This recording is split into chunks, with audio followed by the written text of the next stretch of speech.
Hello and happy Halloween. Welcome back for another edition of Above the Net.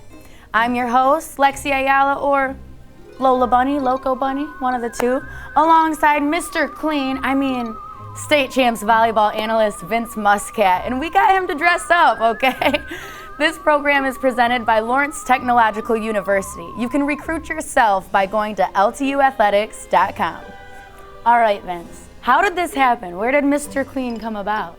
Probably about 9:30 at night last night. Okay. My wife was like, why don't you just be Mr. Clean? You already got the bald look. Yeah. So why don't you go with the earring and everything? That's her earring, right? Yes, it is. Yes. It took her about a half an hour to poke it through my old holes from the high school days, but. Well, you know, we do what we gotta do for state champs, okay? So let's get right into it. And we begin with the Catholic League Volleyball Finals. In the Cardinal Division title game, we had Warren Regina taking on Macomb Lutheran North. It would be Regina that would go on to beat the Mustangs in 4 sets to claim its second straight Catholic League title. These teams could play again next in the Division II districts. Lutheran North has a middle hitter, senior captain, Julia Valeni. When she could get the ball, she was great. She was terminal, she was at the net running a lot of quicks. The problem is she couldn't always get the ball in that match, as Regina came out with a heavy arm from Olivia Dobbs, junior outside hitter. They got an excellent setter in Reagan Stempen, who can score on the second contact, or she just delivers a really good hittable ball. I think when we played them early in the year, in August, a kid that really stood out was Ella Sikorsky. She's the libero for them. I think they have 4 freshmen on their varsity team. Wow, young. Regina has come a long way over the past 4 years in terms of putting really their stamp on the volleyball world in Division II. And in the Bishop Division Championship game, we had Bloomfield Hills Marion taking on Farmington Hills Mercy. Marion, who is our #1 team in the state and also ranked 4th in the country, they would go on and sweep their rivals from Mercy in 3 sets to claim its second straight Catholic League title as well. If it plays out, you could see these 2 teams in the D1 district finals next week. Yeah, in the match, we had a lot of serving pressure on Mercy, really kept them out of system, and we were getting a lot of easy balls coming back to us that we can run our transition offense. And with Ava Sarafa, our setter, she was really connecting with Sophia Treater and Ella Chomer this time. I mean, I feel like we can talk about a different attacker every time we talk about Marion, but those 2 really stood out in the match, and we just put a lot of speed and pressure on Mercy, and I don't think they knew what to do with it at the time. We will see them probably next week in districts, so every year we seem to play them 4, 5, 6 times, and it's always a battle. So I expect them to be ready to go next week. For Mercy, Amina Robinson, she just committed to George Washington on scholarship to play volleyball there. She was all over the court and played a really good defensive game in that match. Well, I know you're an analyst right now, Vince, but as a coach, let's talk about it really quick. How's it feel? Like, that's your girls. Why don't you ask me at the end of the season? Okay. We won't get too ahead of ourselves. I'm still pretty nervous about everybody, you know, and we're trying to scout everybody we can and try to predict what the state playoffs are going to do, but we also got to think one match at a time. We had a non-conference tune-up right before the playoffs start next week, as Birmingham Seaholm went on the road to take on Grosse Pointe South, and it would be the Maples getting the 3-set sweep over GP South. Good momentum heading into playoffs. Yeah, Seaholm has senior outside hitter Audrey Brown. She is one of the best outsides in our area and in the state. She had 22 kills on the night. They also have senior libero Ella Stanglin, who is doing a good job on that backcourt and really controlling the ball defensively and on serve receive. For Grosse Pointe South, they also have another big outside hitter. She's going to Lipscomb, Jada DeVita.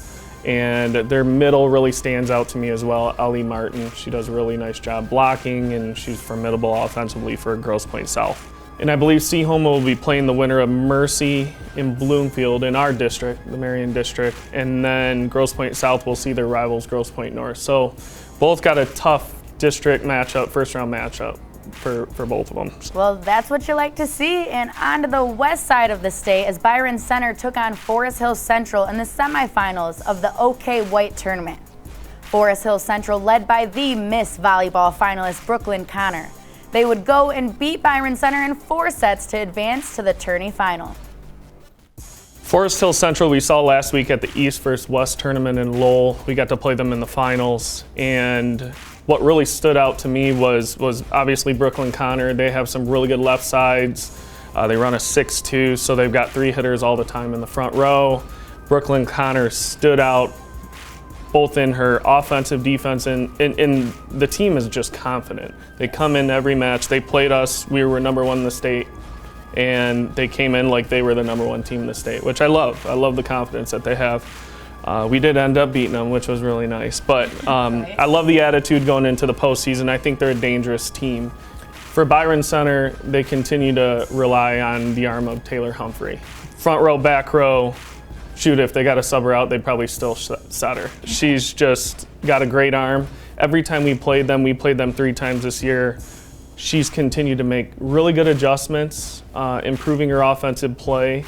And I think the last time we played them was at the tournament last weekend. They were up 21-20 on us and really gave us a scare. So she's a good player, and she's, again, a Miss Volleyball candidate. This program is also brought to you by the Michigan High School Athletic Association. Officials are in need invite you to check out being an official, and it's great part-time pay. Stay in the game, go to MHSAA.com for details. Help wanted, just whistle. And we go to this week's Game Changers segment, brought to you by the Detroit Medical Center.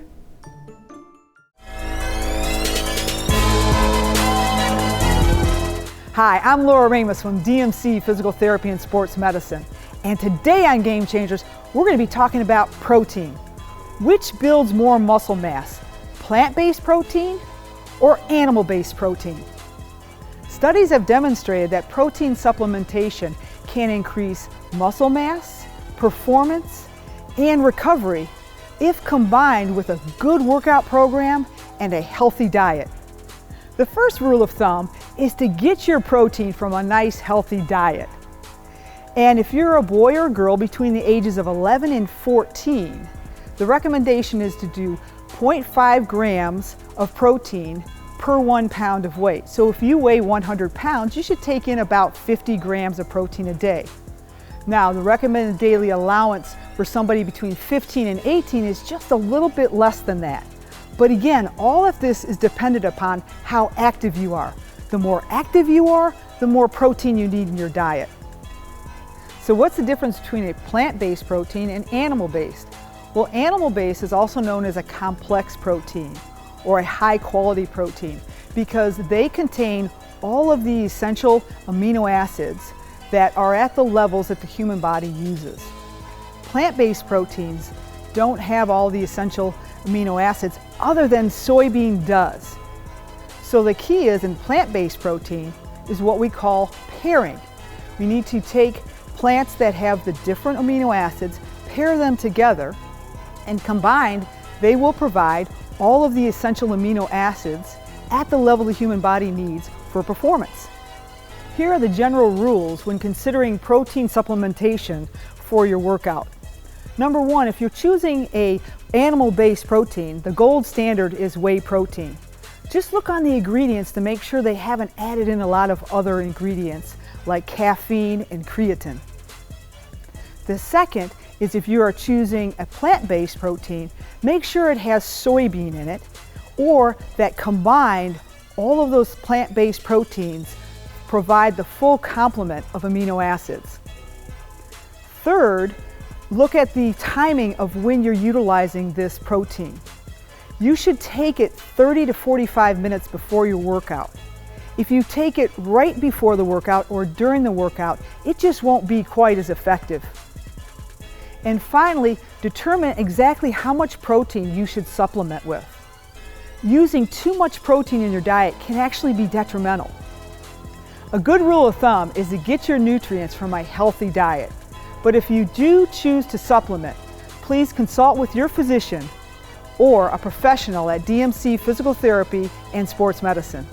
Do you have a sports injury, or are you just looking to take your game to the next level? Then go where the pros go. DMC Physical Therapy and Sports Medicine. For immediate care, call 313-910-9328 or visit dmc.org/gamechangers. Ooh, and back in the studio where we're going to profile one more player that is up for the Miss Volleyball, and it's Taylor Humphrey from Byron Center. The senior is committed to play her college ball at Rutgers. We talked a little bit earlier, featured their match between Forest Hills Central. We saw her play 3 times this year that she played against us, and she's dominating. She makes some great adjustments. She's calm. She doesn't have a lot of emotion. She's just really steady when she plays, and there's a good reason why she's on that list of 11 candidates. So last but not least, Taylor Humphrey from Rutgers. Coaches, also don't forget to vote on your Miss Volleyball candidates. I know ballots went out on Thursday. And good luck to all the ladies competing in playoffs. I know it's going to be a tough one this year.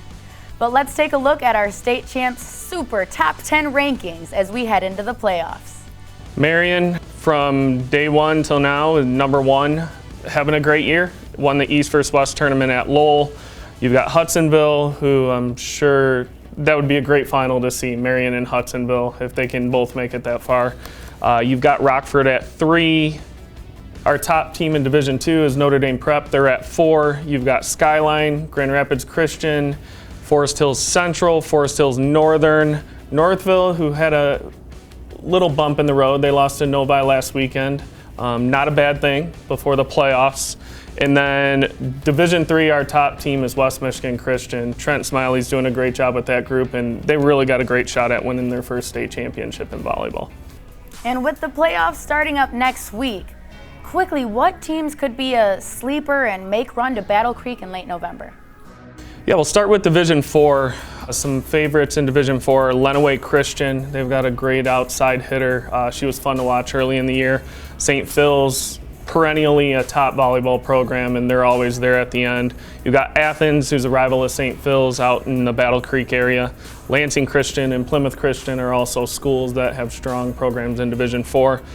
I think a couple sleepers in Division IV are Allen Park Intercity Baptist. They got maybe one of the hardest hitting outsides in all classes in Bethany Estelle. I saw her play a little bit last week, and wow, I'm like, where'd this kid come from? Yeah. You know, Ubley, also up in the Thumb, has had a really good run this season. So in Division III, you've got the favorites West Michigan Christian, SMCC and Bronson are perennially there every year. Another favorite you have is Puamo Westphalia. Those 4 teams I expect to see at least 2 of them in the semis and the finals. Sleepers, Calumet up at the UP, the highest point that you can basically get. They're always a semifinal contender. Cass City, and a team that I think in the future look for this year could make a run. They've got a freshman, maybe one of the best freshmen in the state and the country, Navia Gauthier. She's a middle hitter for them, is Shelby. So look out for those schools as well in Division III. For Division II, you've got the 3-time champion Grand Rapids Christian. Always got to look for a 3-time champion and got to cross them. Somebody's got to beat them. So you've got Notre Dame Prep, who, if they can stay healthy, I think there's a lot of storylines in Division II, and that's going to be one of them for them. For Lakewood, can they finally get over the Grand Rapids Christian hump? I think Grand Rapids Christian's beaten them the last 3 years 3-0, whether it's the semis or the finals. So I know Coach Cam is really highlighting that date with them. They're going to have a chip on their shoulder going into that one. They will, and they do. For sleepers, you got Unity Christian, Niles, Grand Rapids Catholic Central. They've been in the rankings 5, 6, 7. Niles is having a really good season right now. Look out for Whitehall, Rain Thompson. She injured her ACL last year. She's back and she's playing better than ever, stronger than ever. They're 35-1 this year, so look out for Whitehall. Finally, in Division I, Marion program at Coach at, can we continue to handle the pressure? I think our girls have done a really good job of handling that. Our head coach is pregnant and due in the next week. She's excited about that, but that's also a little adversity for us, is like not knowing when she's due and when she's going to have her baby boy. So that'll be interesting. Hudsonville, they've had such a tough schedule. They've got a grueling path to the semis. Rockford, it's kind of the same thing about them. Skyline, I think a storyline for them is, can Harper Murray, generally when you see these top outside hitters really grow in the high school game, their junior year in the playoffs, they make a real big name for herself. And she already has a big name, but she is capable of beating those top teams single-handedly if she can play at her high level that's going to Nebraska. Time for her to break through. For sleepers, Division I, Coach Tony Scarvata does a great job at Lake Orion. Every year he graduates, you feel like he's got a loss, and then every year he's competing for the OAA Red Championship. I think you look out for them. Dakota, they've had a rough couple of weeks. I know they're battling an injury bug and things like that, but if they can get by Anchor Bay, I think their path to the semis is very doable for them. And then you've got a couple deep sleepers, Marquette, all the way up in the UP. They've beaten some pretty good teams this year in Traverse City West. They're in that district with Traverse City West, Traverse City Central. So we could see them in actually the quarterfinals if we can make it that far, and they do. And then you got Dexter, beat Saline twice this year, having a quiet but great year. I think they're going to be dangerous in the playoffs as well. Well, it's going to be interesting. We got a lot of dark horses, but that's all we have for you on this week's edition of Above the Net. Happy Halloween, everyone. It's playoff time, okay?